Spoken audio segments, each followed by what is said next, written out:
उपवासाच्या दिवशी नाश्त्याला झटपट बनणारं पण त्याचबरोबर जर काही टेस्टी आणि हेल्दी बनवायचं असेल काय करायचं, पॅन किंवा कढई घेऊन ती आधी गॅसवर ठेवायची, त्यामध्ये तेल टाकून घ्यायचं, तेल गरम झालं जिरं टाकायचं, जिरं छान तडतडलं बारीक चिरलेले आलू आणि शेंगदाणे टाकून 2 ते 3 मिनिटं शिजवून घ्यायचं। ठेवायच्या वेळी मात्र त्यावर झाकण ठेवायचं, त्यामुळे ते लवकर शिजले जाते।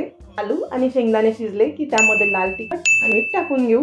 लाल तिखट ऐवजी तुम्ही हिरव्या मिरच्या टाकायच्या असेल तर त्या सुद्धा टाकू शकता। 2 मिनिटं शिजवून घेऊ, त्यानंतर त्यात राजगिऱ्याचं पीठ टाकून घ्यायचं, मिक्स करत 4 मिनिटं मीडियम फ्लेमवर हे पीठ भाजून घ्यायचं।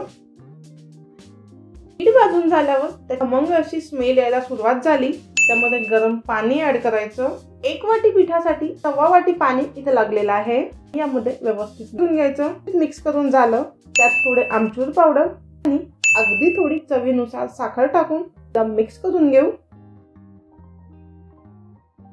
त्यानंतर त्यावर झाकण ठेवून 2 ते 3 मिनिटं हे आपल्याला शिजवून घ्यायचं आहे। बघा या प्रकारे फक्त 8 ते 10 मिनिटात उपवासाच्या दिवशी नाश्त्याला हा राजगिऱ्याचा टेस्टी आणि हेल्दी उपमा तुम्ही बनवू शकता। या प्रकारे राजगिऱ्याचा उपमा एकदा नक्की बनवून बघा। व्हिडिओ थोडा जरी आवडला असेल व्हिडिओला लाईक करा, शेअर करा आणि चॅनलला सबस्क्राईब करा। धन्यवाद।